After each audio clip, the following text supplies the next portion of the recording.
نحمده ونصلي ونسلم على رسوله الكريم أما بعد فأعوذ بالله من الشيطان الرجيم بسم الله الرحمن الرحيم إن الله لا يستحيي أن يضرب مثلا ما بعوضة فما فوقها فأما الذين آمنوا فيعلمون أنه الحق من ربهم وأما الذين كفروا فيقولون ماذا أراد الله بهذا مثلا يضل به كثيرا ويهدي به كثيرا وما يضل به إلا الفاسقين صدق الله مولانا العظیم۔ بے شک اللہ تعالیٰ نہیں حیا کرتا، نہیں شرماتا مثال بیان کرنے سے بچہ یا اس سے بھی بڑی چیز کی۔ فَأَمَّا الَّذِينَ آمَنُوا وہ لوگ جو ایمان لائے فَيَعْلَمُونَ أَنَّهُ الْحَقُّ مِنْ رَبِّهِمْ بس وہ جانتے ہیں کہ یہ ان کے رب کی طرف سے حق ہے۔ وَأَمَّا الَّذِينَ كَفَرُوا اور وہ لوگ جنہوں نے کفر کیا فَيَقُولُونَ مَاذَا أَرَادَ اللَّهُ بِهَذَا مَثَلًا وہ کہتے ہیں ایسی مثالیں بیان کرنے سے اللہ کا کیا ارادہ ہے۔ يُضِلُّ بِهِ كَثِيرًا وَيَهْدِي بِهِ كَثِيرًا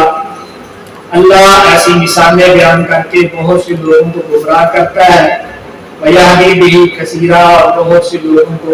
ہدایت دیتا ہے۔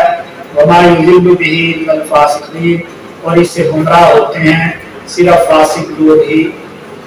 یہ قرآن مجید کی سورہ بقرہ کی آیت نمبر 26 تلاوت کرنے کا شرف حاصل ہوا ہے۔ جب کفار مکہ کو یا پوری دنیا کے آج تک کے کافروں کو چیلنج دیا اللہ پاک نے کہ اگر تمہیں قرآن کے منزل من اللہ میں شک ہے تو اس جیسی ایک صورت ہی بنا لاؤ جو اس کا جواب جب نہ دے پائے تو پھر قرآن پر دوسری قسم کے اعتراضات شروع کیے۔ شان نزول اس آیت کا ان دو آیتوں کا یہ اور اس سے اگلی آیت ان دو آیتوں کا شان نزول کے متعلق تفسیر ابن کثیر میں حضرت امام ابن کثیر رحمۃ اللہ تعالی علیہ حضرت عبداللہ ابن مسعود اور عبداللہ ابن عباس رضی اللہ تعالی عنہما سے جو نقل کرتے ہیں ان کے حوالہ سے کہ جب دو آیتیں پچھلی نازل ہوئیں اور کثیر من السماء ومثلهم كمثل الذي استوقد جن میں منافقین کے متعلق اللہ نے ان کی بیان فرمایا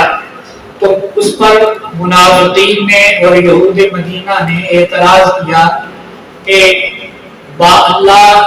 کائنات کا مالک ہے تو اللہ کا کلام بھی اعلیٰ اور افضل ہونا چاہیے، اس میں ایسی مثالیں نہیں ہونی چاہیے، اس کا مطلب ہے یہ اللہ کا کلام نہیں ہے۔ اسی طرح تفسیر مظہری میں دوسرا ایک شان نزول کے متعلق لکھا ہے حضرت سعید اور حضرت قتادہ سے اور امام ابن کثیر نے بھی اس کو نقل کیا ہے کہ قرآن مجید میں جب ذکر آیا مکھی اور مچھر کا کہیں یسلبہم الذباب شیئا لا یستنقذوہ یا اسی طرح مکڑی کا ذکر آیا مثل العنکبوت تو کفار مکہ مشرکی منافقین مدینہ اور یہود نے اعتراض کیا کہ یہ اللہ کا کلام کیسے ہو گیا جس میں حقیق چیزوں کا مکھی اور مکڑی کا ذکر ہے، یہ اللہ کا کلام نہیں ہے۔ اللہ تو ایسی باتیں معرب میں ہے کلام الملوک ملوک الکلام کہ بادشاہ کا کلام کلاموں کا بادشاہ ہوتا ہے، تو یہ اللہ کا کلام ہے تو اس میں مثالیں کیسی ہیں؟ تو یہ ان کی حماقت تھی۔ مثال اور ممثل لہو ان میں مشابہت ہونی چاہیے، یعنی جس چیز کے متعلق مثال دی جا رہی ہے اور جو مثال دی جا رہی ہے اس کے متعلق اس میں مشابہت ہونی چاہیے، اور جو مثال دے رہا ہے اس میں اور مثال میں مطابقت کا کوئی بھی قائل نہیں ہے۔ جو مثال دے رہا ہے اس کا اور مثال کا آپس میں تعلق ہو، اس کے مطابق ہو، اس بندے کی شان کے مطابق ہو، تو اس کا تو کوئی بھی قائل نہیں ہے۔ جس چیز کی مثال دی جا رہی ہے وہ چیز اور جو مثال دی جا رہی ہے ان میں مشابہت ہو۔ تو جہاں پر اللہ نے ایسی حکیم مثالیں بیان فرمائی ہیں وہاں پر وہ حقارت والی چیزیں تھی تو وہ ویسی ہی مثالیں بیان فرمائی، اور جب چیز اعلیٰ کی مثال بیان فرمائی تو اللہ نور السماوات والارض مثل نورہ کمشکاۃ فیہا مصباح، تو جب خالق کے مقابلے میں مخلوق کو خالق بنایا تو یہ حقیقی کام تھا، تو جب یہ حقیقی کام تھا تو وہاں پر اللہ نے مثال بیان فرمائی، تو وہاں پر اللہ نے فرمایا کہ یسلبہم الذباب، یہ سارے ان لوگوں کو کہو کہ یہ مکھی پیدا کر دیں جو اللہ کو چھوڑ کے جن کی عبادت کرتے ہو، جو مکھی پیدا نہیں کر سکتے، یسلبہم الذباب شیئا لا یستنقذوہ، یہ سارے اکٹھے ہو جائیں، مکھی ان سے کوئی چیز لے جائے اس ان کو کہو کہ وہ چیز ہی مکھی سے واپس لے لیں، یہ تو اس پہ قادر نہیں، اتنے حقیر اتنے کمزور ہیں، تو پھر ان کے مقابلے اللہ کے مقابلے میں ان کو لانے کا تمہیں اس سے کوئی شرم اور حیا نہیں آتی؟ فرمایا ان اللہ لا یستحیی، اللہ نہیں شرماتے۔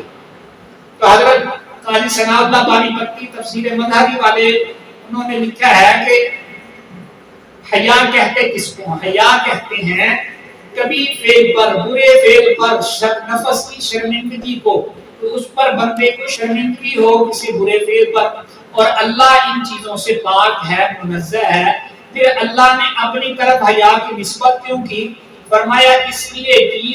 کہ یہ جیسا انہوں نے کہا اللہ نے ویسا ہی ان کو جواب دیا، اور اس کی مثالیں قرآن مجید میں دوسری جگہ ہے، وَجَزَاءُ سَيِّئَةٍ سَيِّئَةٌ بِمِثْلِهَا وَمَكَرُوا وَمَكَرَ اللَّهُ، ایسے انہوں نے کہا اللہ کو حیا اور شرم نہیں آتی، تو اللہ نے کہا اللہ نہیں شرماتا ان چیزوں سے۔